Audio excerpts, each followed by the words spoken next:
Hi YouTube, please give me a moment while I connect Facebook.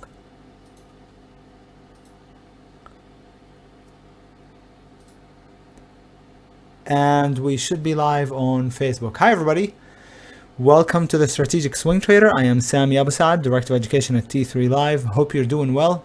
We're going to do what we always do, which is go over the market and go over an amazing list of ideas, swing ideas for next week.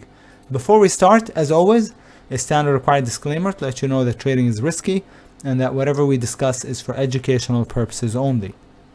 If you'd like to download a copy of my free ebook, link for that is in the description below. Also, if you wouldn't mind, if you find benefit in today's video, please be sure to hit the like button.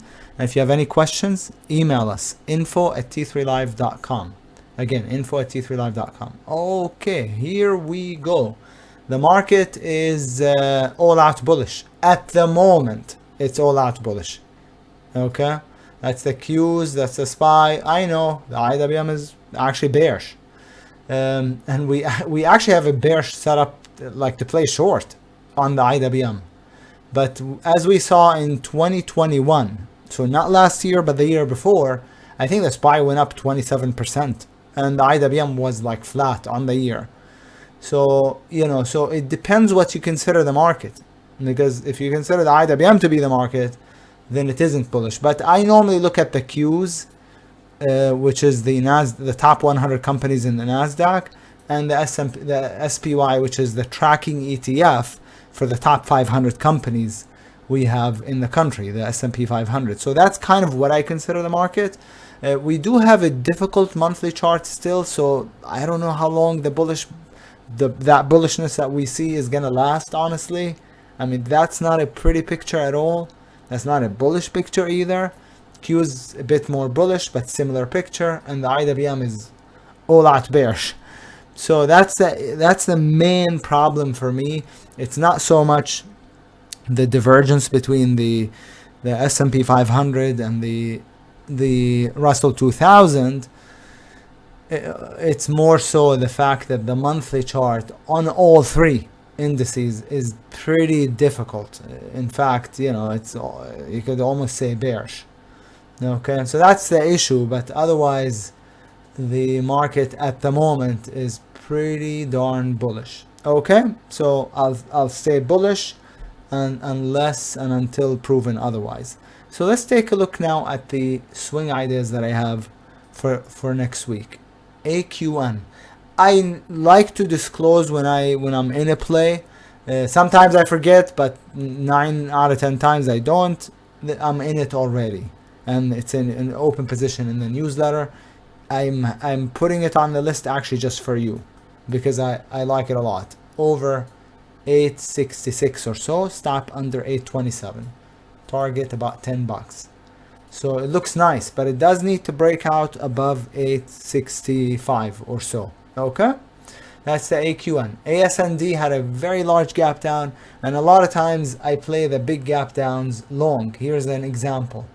Fate, I played it long. Now you might think, oh, that's nothing. No, it wasn't nothing at all. It went from 450, the high that candle. I mean, it went to $6, and then it went eventually to 7. So it happens to be on the list as well. So ASND has an hourly base breakout. So over the base, okay, stop either right here, but that would be a big stop, or just right around there. So the stop would be under 68.60, and the entry would be over $73. Okay, and the target has room to $100 basically. Has room to about 100. The BABA also an open position already, but I like it long term. So okay, I like it long term. It triggered also on Friday. I mean, I got it on this day. Okay, and I added a little bit on Friday, but I still like it long term, which is why I'm putting it on the list. In fact, I like the China stocks a lot, and not so much the China stocks, but the ETFs, the CWEB and the YINN. These are the leverage ETFs. You could use the FXI for the regular ETF, the non-leverage, and for the CWEB, I think it's KWB, maybe KWEB. I think it's KWEB is the non-leveraged. But the yen has a daily buy setup, which also triggered on Friday, but I only do these videos once a week on the weekend. So, okay, and then the CWEB hasn't triggered. So I like these two a lot, but there's also BABA, RLX, XPEV. Okay, so those are all China. And there's also more, there's VIPs, I also like, LI I like, Baidu, and Billy. And now you have my favorite, and RLX, which is also on the list as well. So now you have all my favorite China stocks on this list right here. I'm just gonna highlight them, and I would just either go with the CWEB or the YINN, or both of these, as well as the BABA. Those would be my three favorite. So I'm not gonna go over each and every one of them, but I like them a lot. And again, the index itself is doing a daily buy setup. So on the yen, the entry would be over 40, let's say 46.70. Stop would be under 43.68. And target, long-term play. Almost no target, but I'd say $70. And then the CWEB, similar, but it hasn't triggered. I like it over 49 by 46.20. Same thing, $70 would be the target, long-term play. Now back to the list here. Backs, should have done it. I didn't do it on Thursday, and I let it go, and I wish I hadn't. I wish I played it. Now has a 1, 2, 3. Okay, so long over 42.75 by 41.86. Now buying it at 40 over 46, 41.11 would have been a lot better. A lot more secure stop if I had put it here, but now I can't use this secure stop because it would be too big of a stop. So I have to use this bars low to play it. The reason why I like the backs is not only is it a transition A breakout on the daily, but the monthly looks pretty nice for a bounce back up to 50 to almost 60 also. Has room to almost $60. So I like it. The BGS is got a nice daily chart. So I've been watching it ever since that gap and pop, and now it has a base breakout. What I like also about it is that it tried to go lower and got rejected, got bought. So it just needs to break above the base with a stop below it. Okay, target 1 about 17, and target 2 I don't exactly remember, we'd have to look at the chart. $20 off the monthly. That's the BGS. Disney is a weekly 1, 2, 3. I don't love the daily, but I do like the weekly. So long over 150 cents, stop under 98.55. Target the prior high. Okay, on Disney. Fate over about $6. It's 5.90, but let's just say 6. Stop under 5.40. And maybe in terms of target, let's take a look. The 20 MA on the weekly chart. So it's going to be around $8 or so on the Fate. NI, the utilities have been very, very bullish. I would love to be in the PCG, but I'm not in it, because the PCG looks great on the monthly chart. Looks amazing. But doesn't have a setup, that's why it's not on my list, but I'm watching it. What's on my list from the utilities sector is the NI. It's a 1, 2, 3 play. It broke out on Thursday and put in a narrow range bar. So like the backs, but this looks different. Entry would be over $29, stop under 28.50, 50 cents only. The banks are interesting. I like mostly, well, for now I like 3 that I think are unique, that look the best. It's NYCB, Schwab, and MCB, but MCB is a little late right now. But so these two are not late. The NYCB long over this bar's high, which is over 8.86, stop under 8.50. That's a pretty tight stop. That's the NYCB. And then the other one is Schwab, which triggered on Friday but didn't go anywhere. So I'd say over 49.75, stop under 48.36. Okay.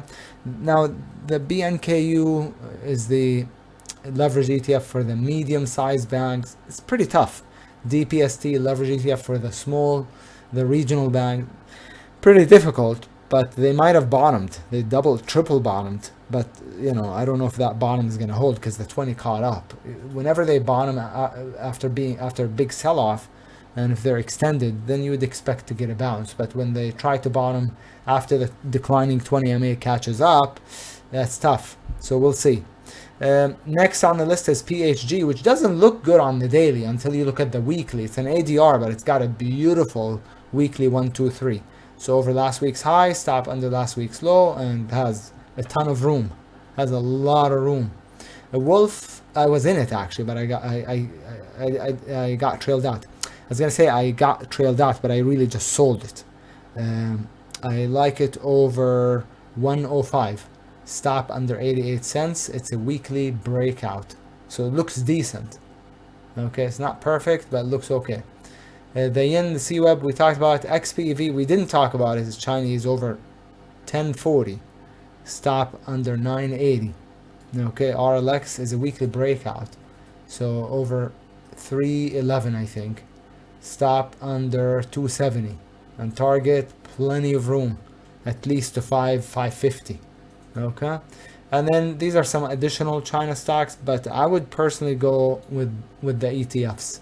In terms of the bearish list, we got ALB 1, 2, 3. It's down a lot, but it looks nice on the hourly chart. It's a base breakdown, so under the base, stop above it. Okay, and target is the 200 MA on the weekly chart, which is around, let's say that's 170, about 170, I guess, around 170 on the ALB, the target.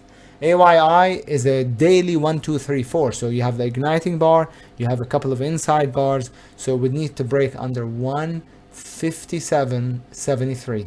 Stop would be over 163.17. Okay, FSR is a 1, 2, 3. So short under this bar's low, stop above it, 528 by 556. GOGL similar. They're all 1, 2, 3 setups. Wow. This one is short under 880. Stop over 896, and target would be about $8, so a lot of room. And lastly, the STM, that's not my favorite, but I like to see when I have a tight downtrend. I mean, this is got a little oversold, but when I have a really tight downtrend and I get a double bottom like so, I like to play the failure of the double bottom short. So if the double bottom short fails, then I play it short. So under the daily lows, so 467, 466, stop would be over 492. It's not my favorite, but again, I do like to play the double bottom failure, because most double bottoms fail, okay, unless they're really extended. And that's my list for this week. I know it's a holiday week, so I want to say happy holidays to those celebrating. I'm out of the country right now, and where I am right now is a big deal. I mean, Easter is a big deal. I'm actually in Jerusalem, Israel. So right here is a big deal. So I'll be spending some time with family and friends. I hope you will be too, or just take some time off to relax, rejuvenate, and get ready for another trading week. And that will do it for today. I hope to see you on the next video. I'm Sami Abasad with T3 Live. Good trading, everybody.